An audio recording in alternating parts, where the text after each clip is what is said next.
The night Ava packed her bag, the air between us crackled with tension. It wasn't just the usual pre-travel stress. This was something heavier, darker. I leaned against the doorframe of our bedroom, watching her meticulously fold her blouses and line up her shoes in a way that screamed deliberation. Every movement was careful, precise. Not the way someone packed for a conference. Boston, right? I asked casually, trying to keep my voice neutral. She didn't look up. Yeah. The art education summit I told you about. You're giving a talk? No. Just attending. Her tone was clipped, almost rehearsed. Right? I hated the way the word hung in the air, limp and useless. My eyes flicked to her phone, lying face down on the dresser.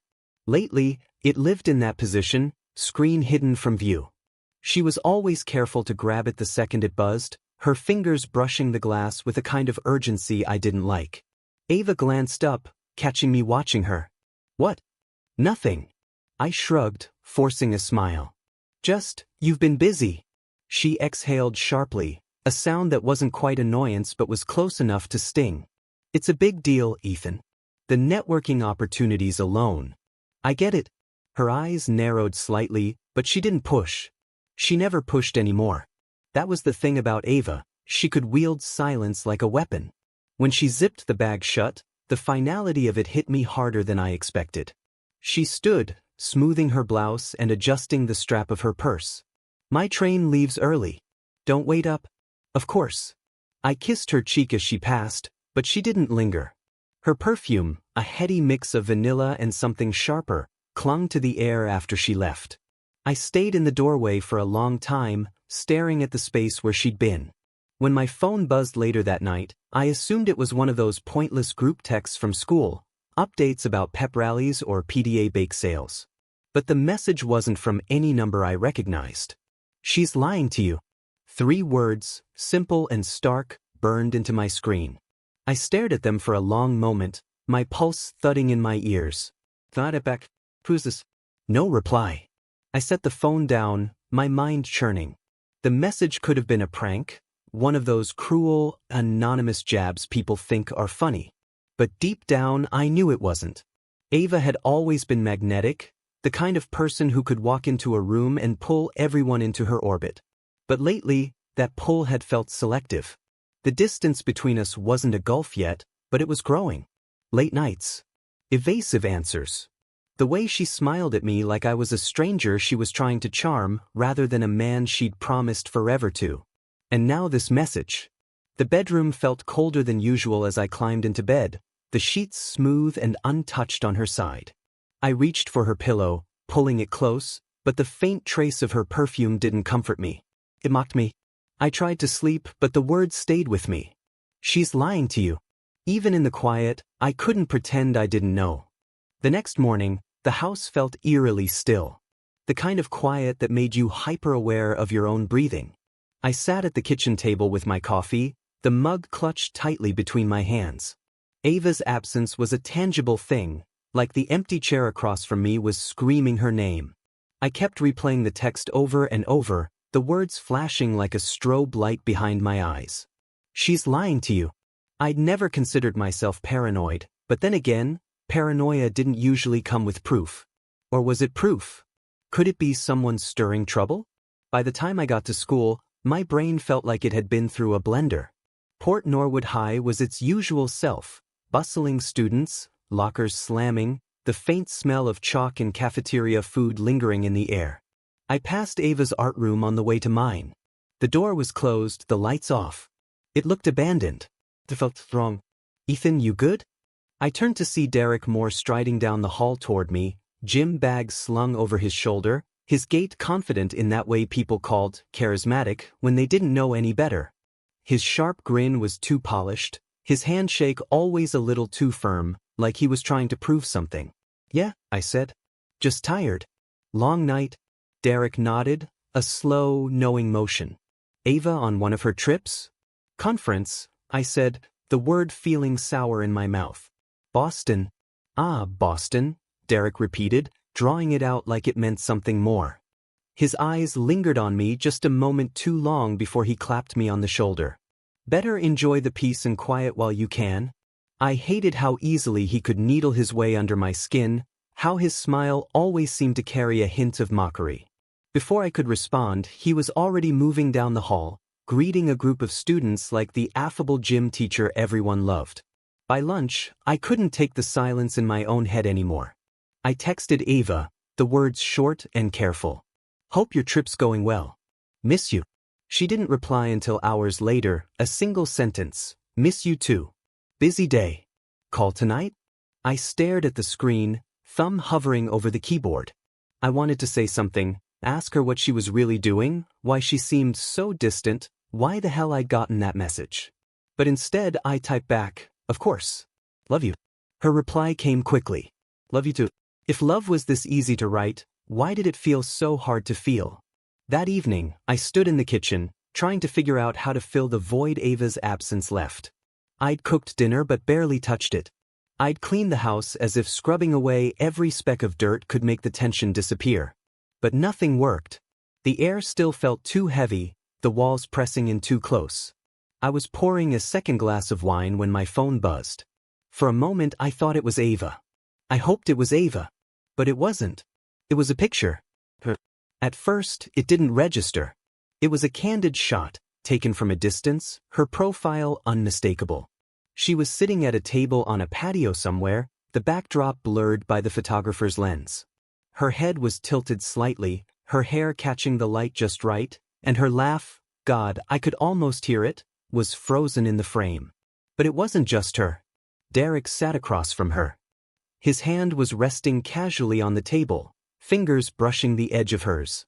They were leaning in close, the kind of closeness you couldn't fake, their body language speaking volumes that screamed in my ears.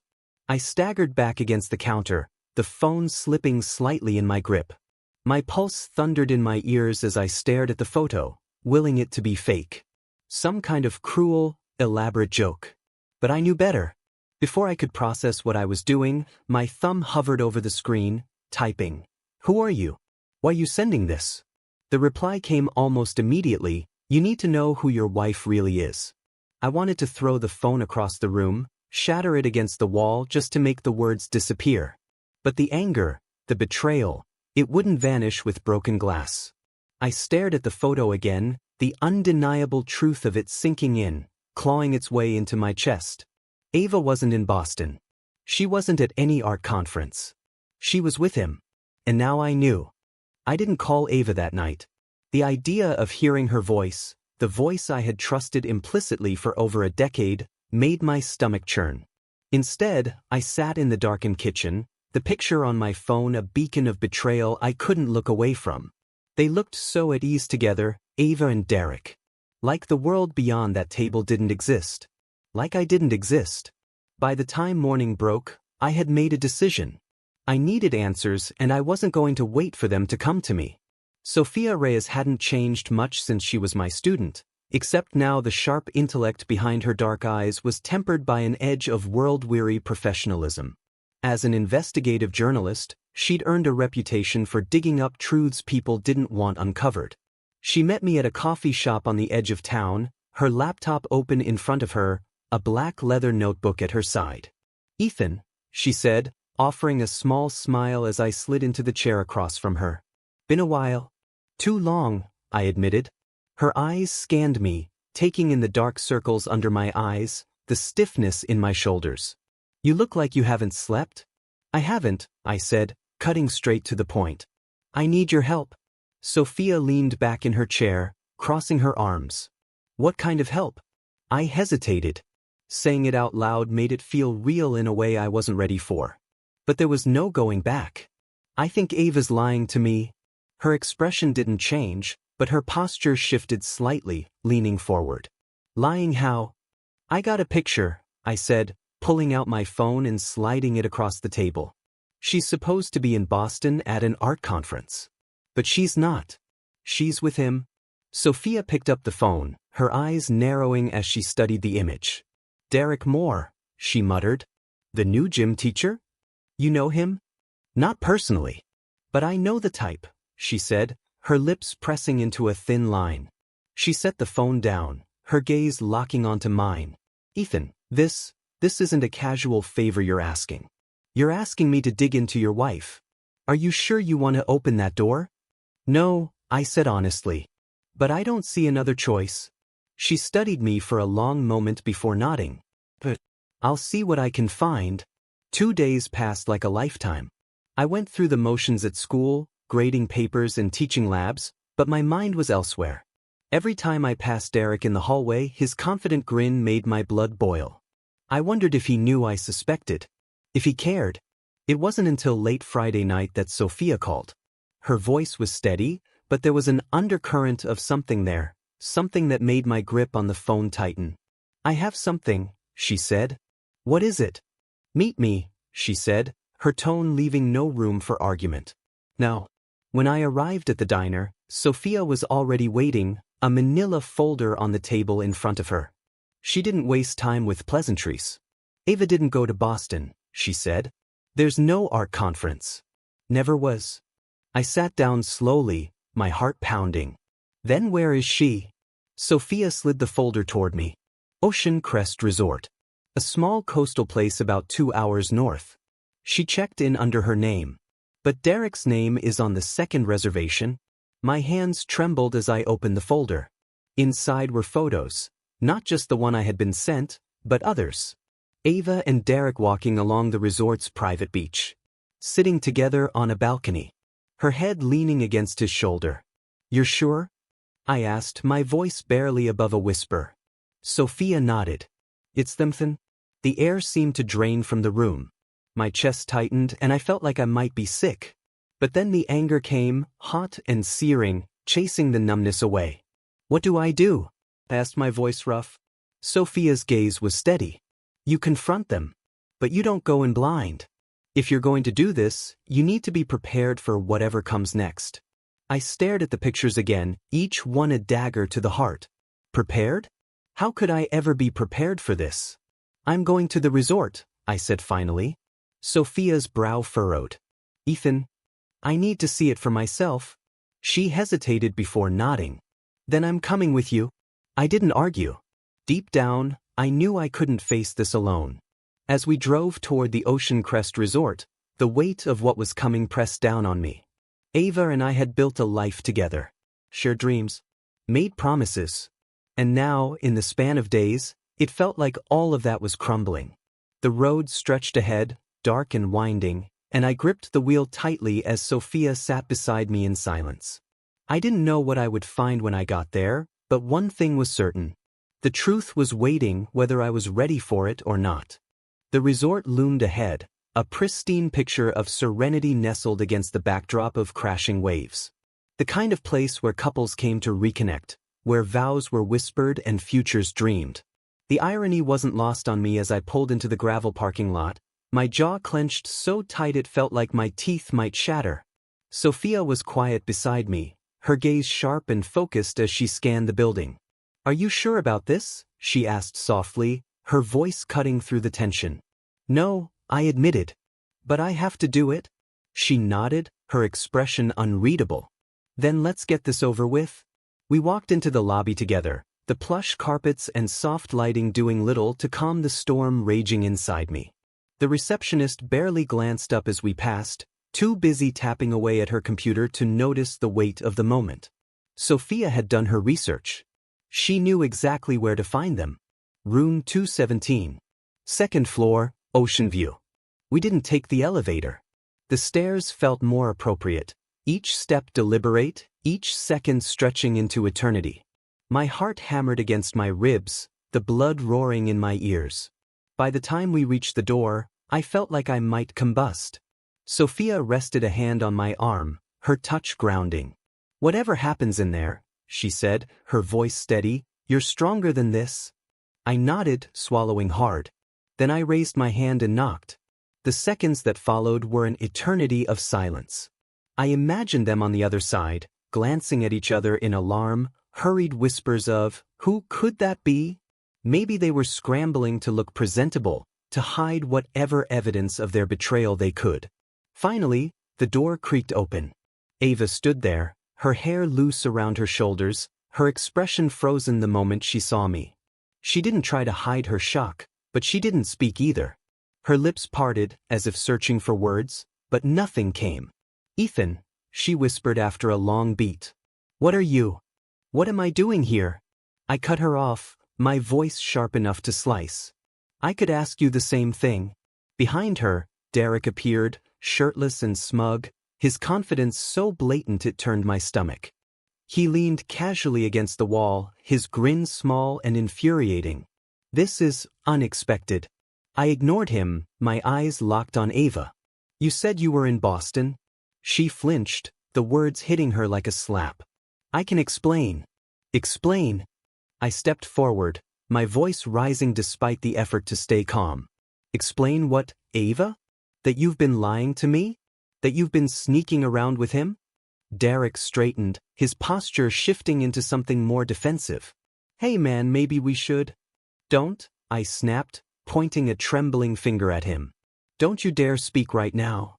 Sophia stepped beside me, her presence a quiet but powerful reminder that I wasn't alone. "Maybe we should all calm down," she said evenly, though her gaze never left Ava. "But we're not leaving until we get some answers." Ava's composure cracked then, her eyes glistening as she crossed her arms over her chest. "I didn't mean for this to happen," she said, her voice trembling. "Ethan, I didn't mean for what to happen?" I demanded, my voice breaking. "For you to destroy our marriage? For you to betray me? Or for me to find out?" Her tears came then, streaking down her face as she shook her head. "It wasn't like that. I didn't plan this." "But you went through with it," I said coldly. "You made the choice, Ava." Over and over again. Derek stepped forward then, his tone condescending as he raised his hands in mock surrender. "Look, this isn't just on her. It takes two, all right?" Sophia's sharp laugh cut through the tension like a knife. "Oh, that's rich. You're trying to share the blame now? Maybe sit this one out, Jim guy." I almost laughed at her comment, but the weight of the situation was too crushing. Ava's betrayal was a living thing between us, suffocating the air in the room. "Do you love him?" I asked finally, the question falling out of my mouth before I could stop it. My voice was softer now, raw with desperation. Ava hesitated, and in that moment, I felt the ground beneath me give way. She couldn't answer. Or wouldn't. The silence was my answer. I nodded, my chest heaving as I took a step back. "I hope he was worth it," I said quietly. "I really do." Before she could respond, I turned and walked out, Sophia close behind me. The cool night air hit me like a slap, and I gasped for breath, the reality of what had just happened crashing over me in waves. Sophia didn't say anything as we got into the car. She simply waited, giving me the space to process. As I gripped the steering wheel, my knuckles white, I finally spoke. "This isn't over." "No," she said softly, her voice steady. "It's not." I didn't know what came next. All I knew was that I wasn't going to let Ava and Derek walk away unscathed. The fallout began the moment we left the resort. Sophia's words echoed in my ears as I drove back to Port Norwood, my grip on the steering wheel so tight my hands ached. I wasn't sure if it was the adrenaline or the sheer weight of what had just unfolded, but the numbness had started to fade, replaced by something sharper. Resolve. I'd spent too many years making excuses, convincing myself that Ava's restlessness was a phase, that our marriage was just going through the motions of life's grind. But the truth had a way of cutting through the lies you tell yourself. Ava had chosen to burn what we had to the ground, and now it was my turn to decide how much of the wreckage I was willing to sift through. Word spread faster than I anticipated. Small towns have a way of magnifying scandal, and Port Norwood was no exception. By the time Monday morning rolled around, the halls of the high school were buzzing with whispers and sideways glances. I walked into the teacher's lounge like a man entering hostile territory. The murmurs died down the moment I stepped through the door, replaced by an awkward silence. Derek wasn't there, and for that, I was grateful. But the others, teachers I'd worked with for years, people I'd once considered friends, looked at me with pity that made my skin crawl. Sophia had warned me this would happen. "Once it's out in the open, it's like ripping the lid off a pressure cooker," she'd said. "People are going to take sides. Some will pretend it's none of their business, but trust me, it's all they'll talk about." She wasn't wrong. Ava's absence from school only fueled the fire. She'd called in sick, leaving her students to fend for themselves with a substitute. Derek, on the other hand, had swaggered into work like nothing had happened, his easy grin a constant reminder of his audacity. But I wasn't going to let him, or her, control the narrative. By the end of the day, I had a plan. I texted Sophia, asking her to meet me at the coffee shop. When I arrived, she was already there, her laptop open, a steaming cup of tea in her hands. "You're late," she said without looking up, her tone teasing but kind. "What took you?" "Damage control," I muttered, sliding into the seat across from her. Sophia tilted her head, her dark eyes narrowing. "What kind of damage control?" I pulled a folder from my bag and placed it on the table. "This is everything I've gathered so far. Emails, texts, photos. Proof." Her brow furrowed as she opened the folder, flipping through the pages. "You're not messing around, are you?" "I can't afford to," I said quietly. "This isn't just about me, Sophia. This is about what comes next. For me. For Ava. For the kids at school who are going to hear about this whether we like it or not." She set the folder down, her expression softening. "So what's the plan?" I leaned back, my jaw tightening. "I want people to know the truth. No more rumors, no more speculation. I want it out there." Sophia studied me for a long moment before nodding. But if you're going to do this, you have to be smart about it. No public meltdowns, no screaming matches in the hallways. You keep your composure. Let the facts speak for themselves." "That's the plan," I said, though I wasn't sure I believed it myself. The confrontation came sooner than I expected. It was during lunch on Wednesday, in the cafeteria of all places. I was walking to my table when I spotted Derek at his usual spot, surrounded by a group of students who hung on his every word. He looked up, and for a moment, our eyes locked. His grin faltered, just slightly, but it was enough to stoke the fire inside me. I changed course, my footsteps deliberate as I approached him. The room seemed to hush, the noise dimming as I reached his table. "Ethan," he said smoothly, leaning back in his chair. "Can I help you with something?" "You've helped enough," I said, my voice calm but sharp. "But I think it's time we had a conversation." Derek's expression didn't change, but the tension in his jaw was unmistakable. "This isn't the time or place." "Funny," I said, crossing my arms. "You didn't seem to mind when you were sneaking around with my wife." The students around him went silent, their eyes darting between us like spectators at a tennis match. Derek's smirk returned, but it was forced. "I think you're letting your emotions get the better of you." "Maybe," I said, leaning in closer. "But at least I still have a conscience." The tension snapped like a rubber band as a teacher's voice cut through the room, calling for calm. I stepped back, my heart pounding as Derek's mask of composure slipped, just for a second. I'd gotten under his skin. And that was only the beginning. By the end of the week, Ava was back at school, though her presence did little to quell the whispers. She avoided me, her head down as she moved through the hallways like a ghost of herself. But I wasn't done with her. Not yet. Friday afternoon, I waited for her outside her classroom. When she emerged, her eyes widened in surprise, but she didn't speak. "We need to talk," I said simply.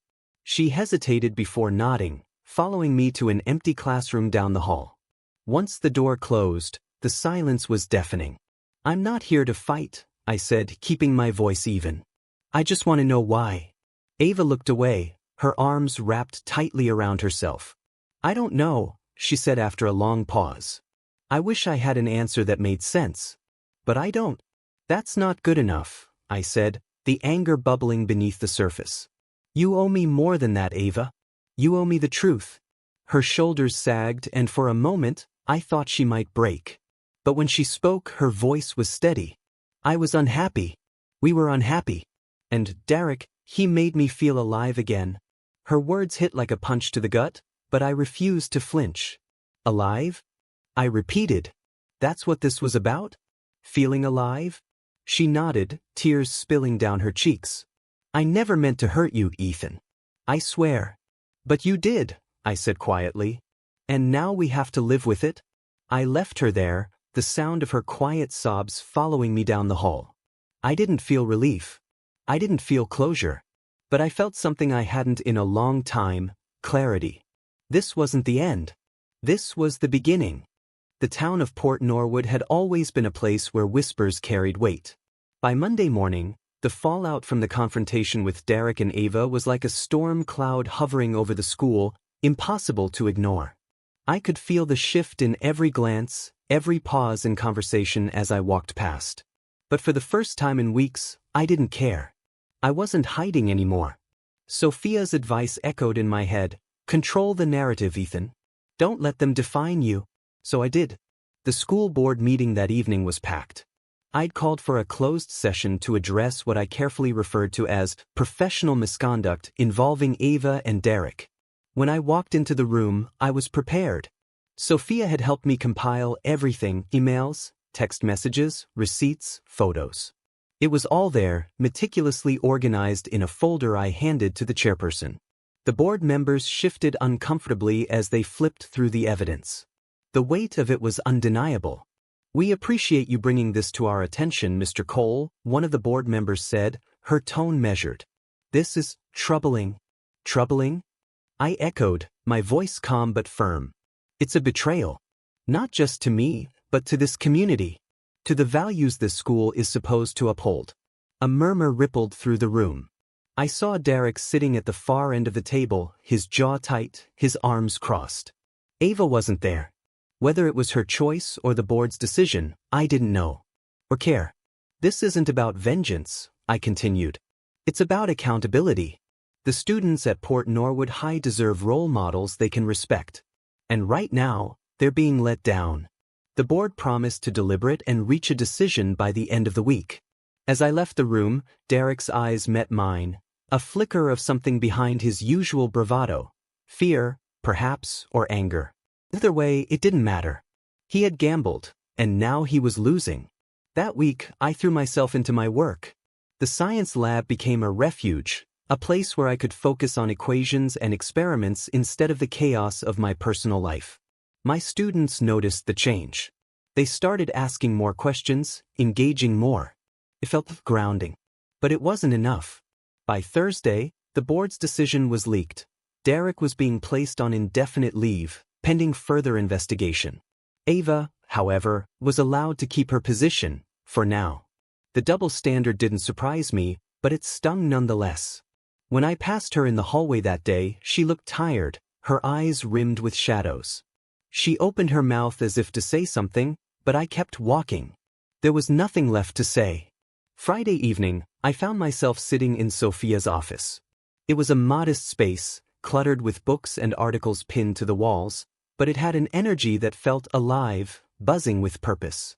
She handed me a cup of coffee and settled into the chair across from me.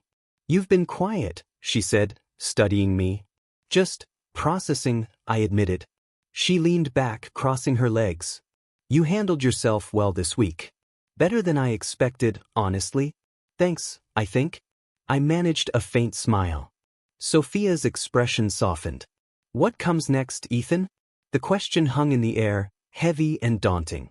I had been so consumed by confronting Ava and Derek, by exposing their betrayal, that I hadn't thought much beyond it. What'd come next? "I don't know," I said finally. "Divorce, obviously. Starting over." But beyond that, I trailed off, shaking my head. Sophia nodded slowly. "Starting over doesn't have to mean starting from scratch. You've got something good here: your work, the respect of your students. Build on that." Her words lingered as I drove home that night, the weight of them settling into my chest. She was right, of course. I couldn't undo the past, but I could decide what came next. The next day, I began putting things in motion. I reached out to an old colleague at a prestigious science academy in the neighboring state, a position I had once turned down because I didn't want to uproot Ava's life.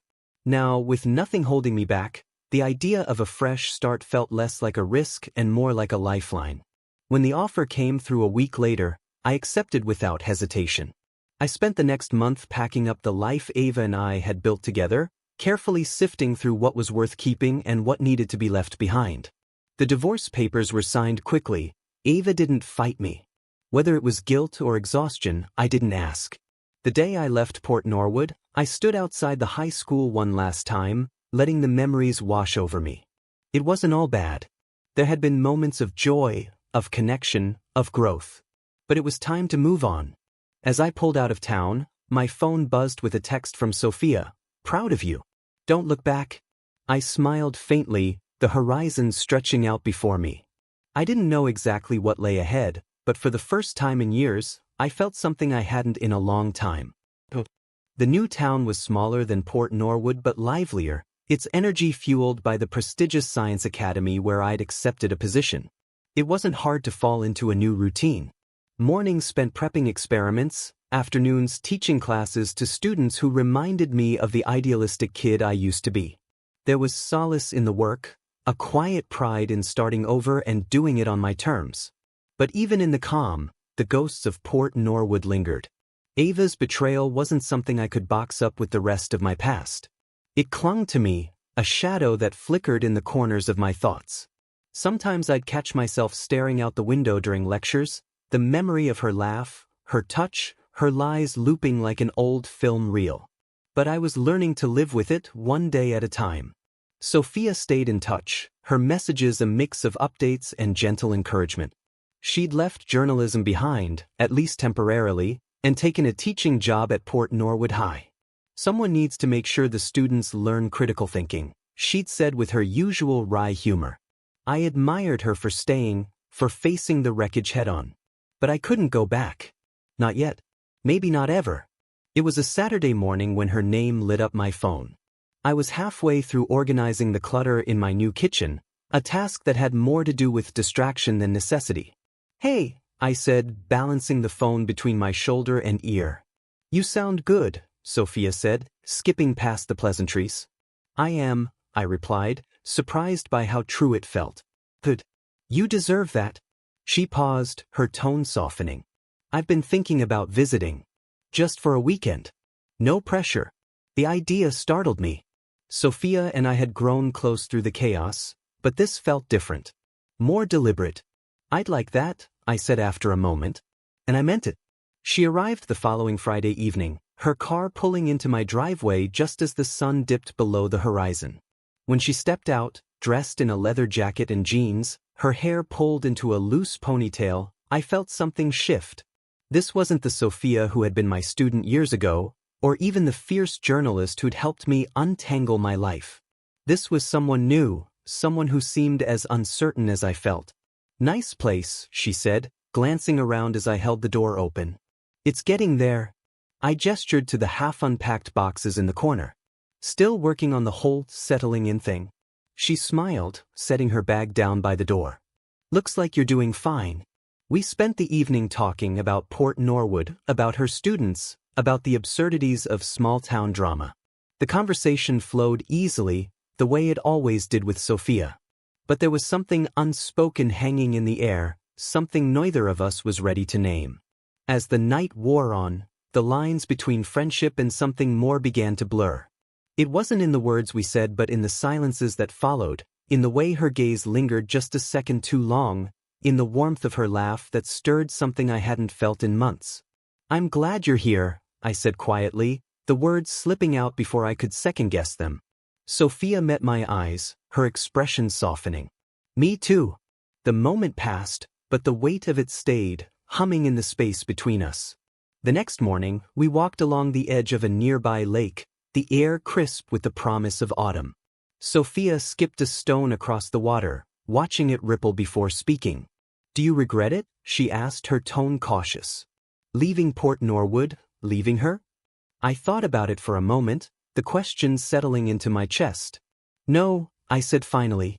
"I regret what happened. But leaving? That was the right choice." Sophia nodded, her hands tucked into her jacket pockets. "Sometimes, walking away is the only way to find yourself again." I glanced at her, the sunlight catching in her dark eyes. "You sound like you're speaking from experience." "A little." She smiled faintly. "But this isn't about me." "Maybe it should be," I said, my voice softer than I intended. She turned to face me, her expression unreadable. "Ethan?" Whatever she was about to say was lost in the sound of the wind rustling through the trees, But I didn't need words to understand the weight of the moment. We stood there, the lake stretching out before us, the silence carrying more meaning than any conversation ever could.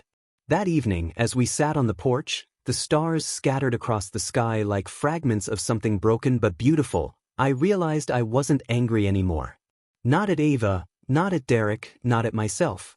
The pain was still there, but it had softened, transformed into something quieter. Something manageable. Sophia leaned against the railing, her face illuminated by the glow of the porch light. "You're different," she said, her voice gentle. "Lighter." "I think I'm finally letting go," I admitted. She smiled, and for the first time in months, I felt the weight of the past lift just slightly. It wasn't a clean break, and it wasn't a new beginning. But it was enough. For now, it was enough.